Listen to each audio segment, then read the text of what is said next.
Ini adalah IHSG dan 3 saham edisi Agustus minggu kedua. Stay tune.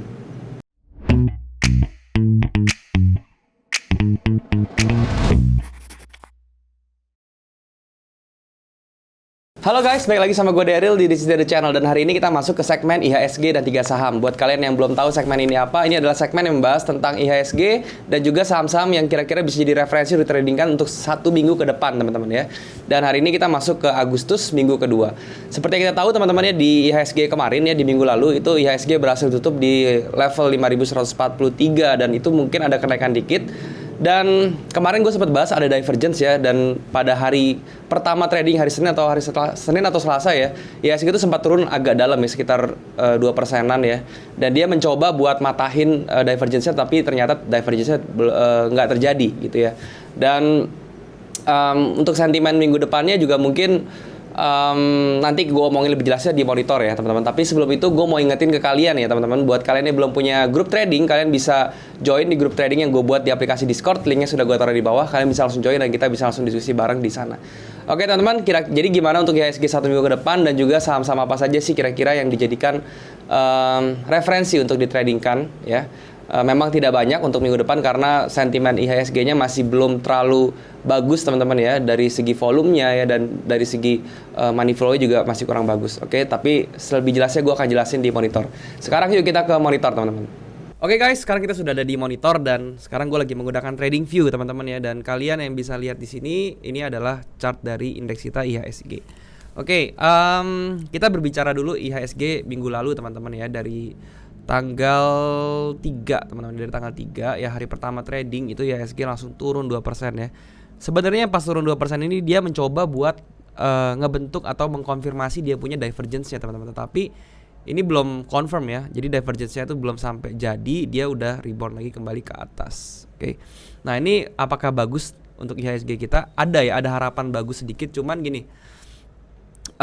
Gue masih wait and see sih kalau untuk IHSG ya. Jadi targetnya masih sama, masih 5.350 untuk IHSG ya. 5.300 sampai 5.350 itu harus angka yang harus dicapai oleh IHSG.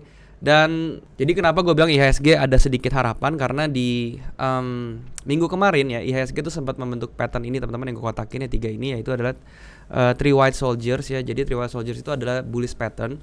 Dan berarti range IHSG sekarang sudah ketahuan ya teman-teman. Jadi kalau misalnya dia bisa bertahan di level dari 5.000 sampai dengan 5.180-an teman-teman, kalau dia masih bergerak di atas range itu atau di dalam range itu atau bergerak di atasnya, itu IHSG masih bisa ngehold. Jadi powernya IHSG sekarang ada di pattern ini teman-teman, di 3 white soldiers ini, yaitu di 5.000 paling rendahnya. Jadi kalau misalnya ke depannya nanti bearish divergence-nya benar-benar jadi dan dia ngebreak 5.000, itu menjadi red signal buat kita atau signal yang berbahaya buat kita. So sampai saat ini pun gue masih wait and see. Gue nggak banyak untuk belanja dulu teman-teman ya, karena gue masih mau lihat gimana ke IHSG ke depannya. Karena apa ya, kalau misalnya IHSG ini koreksi teman-teman, koreksi ini bakal dalam ya, maksudnya bakal lumayan ya. Jadi kalau misalnya seperti itu, lebih baik gue nunggu supaya bisa dapat saham-saham bagus yang harganya lebih diskon ya. Tapi untuk sementara IHSG ini masih bisa bertahan di atas. Dan tadi ya di hari Jumat ini itu ditutupnya tuh dia ada rejection bullish teman-teman. Jadi dia sempat ada ke bawah ke 5121, tapi di reject sampai akhirnya ditutup di 5143. So ini tekanan bagus ya, maksudnya pertanda bagus juga. Jadi IHSG tuh ada tekanan bullish ya teman-teman ke atas. Oke, seperti itu ya. Dan sebelum gue masuk ke saham-saham apa saja yang bisa ditradingkan kira-kira ya, gue akan bahas dulu ya kemarin teman-teman, BBCA ya. Kemarin gue ada bilang BBCA. Jadi BBCA ini kemarin kita kena cut ya teman-teman ya, di hari Senin pertama kali trading, karena semua saham-saham blue chip itu dia turun, tapi ternyata turunnya ini hanya rejection ya, fake out seperti itu, dan dia akhirnya bisa naik lagi. Tapi apakah gue akan bertahan terus di BBCA gini? Enggak ya. Jadi gue menghindari dulu saham-saham yang menggerakkan IHSG. Jadi saham-saham blue chip itu gue agak wait and see dulu ya. Tapi di sini gue bisa kasih tahu ke kalian satu saham ya yang bakal gue rekomenin minggu depan, yang mungkin gue akan jadikan watchlist juga, itu adalah Cepin teman-teman ya. Nah, Cepin ini ya. Cepin ini sebenarnya minggu kemarin gue udah bilang ya ke kalian ya, gue udah rekomendasiin, dan kemarin dia sempat turun, dan pas turun tuh dia di reject lagi ke atas. Dan di 3 hari terakhir kemarin IHSG dia candle-nya merah tetapi banyak tekanan bullish-nya teman-teman. Jadi rejection bullish-nya banyak. So ini gue rekomendasikan kalau buat kalian yang memang mau trading untuk minggu depan, kalian bisa lihat yang namanya cepin ini ya. Jadi untuk entry-nya seperti ini, stop loss-nya di 5.700 ya, entry-nya di 6.300-an, 6.250 sampai 6.300. Terus kalian punya TP-nya itu ada di 6.975 atau di 7.000 teman-teman ya untuk TP-nya targetnya. Untuk risk reward-nya 1 dibanding 1,5, 1,6 sorry. Jadi ini masih masuk ke risk reward kalian. Oke. Itu untuk cepin ya. Jadi gua hanya merekomendasikan cepin aja untuk minggu ini. Nggak banyak karena apa? Karena tadi alasannya ya gue masih wait and see teman-teman ya. Gue masih mencari sebenarnya banyak ya saham yang lumayan yang bagus ya. Terutama kalau misalnya kalian lihat yang second liner ya. Cuman gua nggak bisa sharing yang second liner atau yang gorengan di sini karena menurut gua itu akan berbahaya kalau buat kalian yang baru trading. Jadi gue gak akan sharing, gue akan sharingnya tuh yang hanya IDX 30. Oke. Tips dari gue kalau misalnya nanti resesi teman-teman ya dan IHSG crash gitu ya, kalian bisa lihat saham-saham second liner yang mau tampil. Maksudnya mau tampil itu adalah yang teknikalnya bagus, volumenya juga bagus, terus juga likuiditasnya bagus. So kalian bisa cari itu. Kenapa gue bisa saran seperti itu? Karena biasanya kalau misalnya IHSG crash semuanya sahamnya merah, itu saham-saham yang tampil itu yang hijau itu adalah saham-saham yang second liner atau yang gorengan seperti itu. Oke. Sekarang gue akan bahas saham-saham yang di request sama teman-teman ya. Yang pertama ada BRPT teman-teman ya. Jadi ada yang nanya tentang BRPT bagaimana. Untuk Barito Pacific atau BRPT teman-teman ya. Ini gue saranin sih kalau dia di bawah 850 mendingan cut loss dulu deh gitu ya. Karena ini apa namanya yang bisa kalian lihat ya di yang gua garisin biru nih area ini ada structure terakhirnya dia ya. Kalau dia tembus di sini ya ke berikutnya gitu ke 600-an teman-teman ya. Atau dia ke 700-an dulu gitu. Jadi menurut gua 850 itu udah titik paling rendahnya untuk kalian jaga si BRPT ya. Jadi BRPT ini jangan dulu dibeli menurut gua karena belum ada tanda-tanda untuk buy. Oke. Berikutnya ada XCL. Nah, untuk XCL sendiri pun juga belum bagus teman-teman ya karena kalau misalnya kita lihat seperti ini ya. Ini channel bearishnya sudah channel bullishnya sudah di break teman-teman ya. Dan di breaknya dengan satu candle bearish yang cukup lumayan momentumnya. Dan sekarang dia lagi retrace ke atas dan dia udah bikin swing high lagi nih di atas nih. Dan kita tinggal tunggu ya dia mau pergi kemana. Biasanya ya teman-teman ini akan down sampai ke sini minimal. Ya, kenapa gue tahu di sini ya karena di sini ya ini area structure dia tuh di sini teman-teman ya. Di 1780 sampai 1900 untuk XCL. Jadi XCL juga masih belum dulu untuk di buy karena belum ada tanda-tanda yang bagus untuk di buy. Oke. Berikutnya itu ada Inco. Oke. Nah, kalau Inco berbeda teman-teman ya. Inco ini bagus. Ya secara teknikal dia bagus sekali, dia sudah break. Tapi kalau mau buy kalau kita mau buy, kita tunggu ya teman-teman ya. Tunggu sampai dia retrace. Retrace-nya sampai mana, Bang? Kita lihat yang minornya aja nih. Ya, kita bisa lihat minornya dia, kita tarik Fibo di minornya, oke.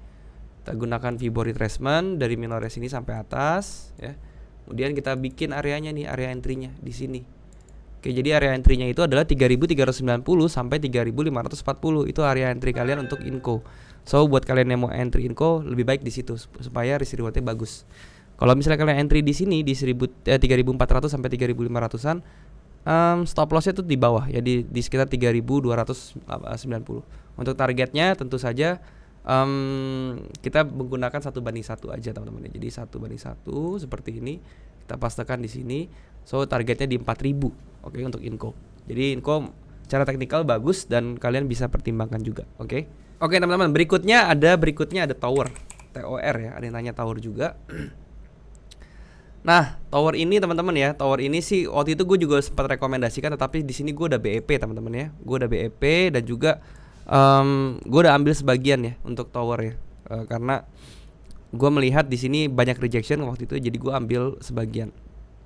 Tapi gini, kalau untuk Tower ya teman-teman ya, ini kan dia masih bergerak di apa namanya di channelnya teman-teman ya, di channelnya. Jadi kalau kalian mau entry teman-teman ya, gua saranin sih di support channelnya aja tuh di harga 1000-an. 1050 kalau kalian mau entry ya. Jadi untuk Tower kalian mau entry di 1050. Kenapa di situ juga? Karena di channel bawahnya sini 1050 ini juga berkenaan dengan strukturnya dia teman-teman ya di sini. So ini area yang bagus ya. Jadi di 1050-an itu untuk buy. Untuk TP-nya bisa di pivot dari si si channelnya di sini di tengah ya. Atau kalian mau ke atas juga boleh ya di resistance dari channelnya ini. Itu bisa untuk tower. Untuk resistance-nya di 1200, untuk di channelnya itu di 1110, oke.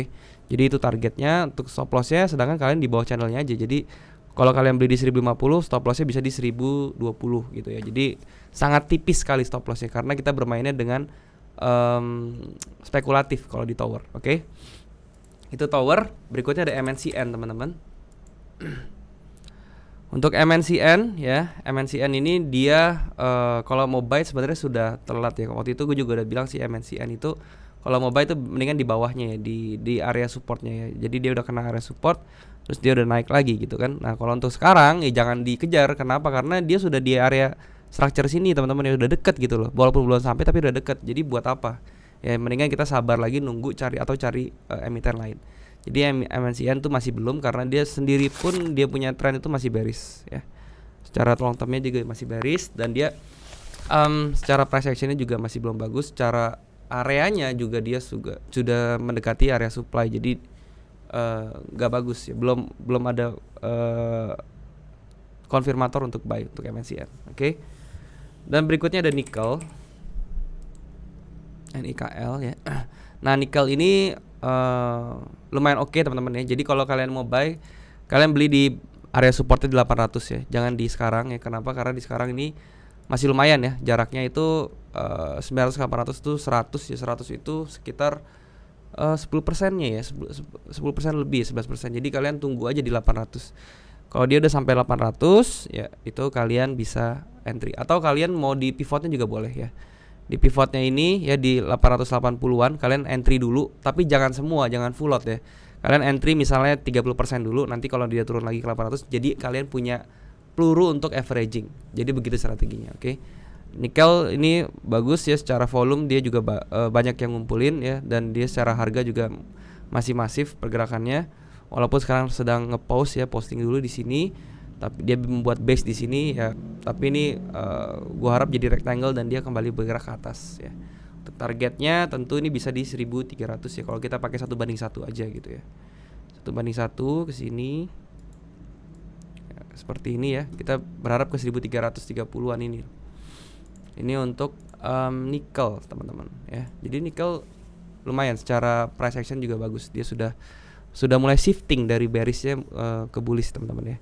Itu untuk nickel. Sekarang yang terakhir ada yang request LPPF ya. LPPF ini gue kurang suka teman-teman. Gue kurang suka karena dia masih bearish juga ya. Dan dia sempat ada satu pembelian masif ya dari volume kita lihat ya di tanggal 21 Juli ya. 21 Juli ini ada. Oke. Tapi kita lihat teman-teman ya. Sekarang ini kan harusnya jadi gate-nya dia, harus ada jadi pilarnya dia nih teman-teman. Ya jadi perlu kalian tahu ya, kalau misalnya kalian belum tahu video volume gua, kalian nonton video volume gua. Jadi kalau ada candle, ada volume yang ekstrim seperti ini, kita lihat candle ya, kita perhatikan fokus ke candle. Ini candle ini harus berperan sebagai demand area nih kalau misalnya ada volume seperti ini. Nah, sedangkan harganya itu ya sekarang udah di break tuh. Dia LPPF tuh udah di break dari demand areanya dan dia turun, dan kemarin sempat mau naik lagi ke atas, tapi pas di bawahnya demand area dia di reject terus teman-teman. Jadi ini pertanda yang kurang oke untuk LPPF. Jadi gue kurang suka gitu. Malahan ini mungkin bisa akan menembus bawahnya nih ya. Bawahnya ini bisa supportnya ini di 1100. Ini bisa ditembus mungkin. Oke. Jadi menurut gue justru hati-hati untuk LPPF. Jangan cari buy dulu karena ini belum ada momentum lagi nih untuk buy ya.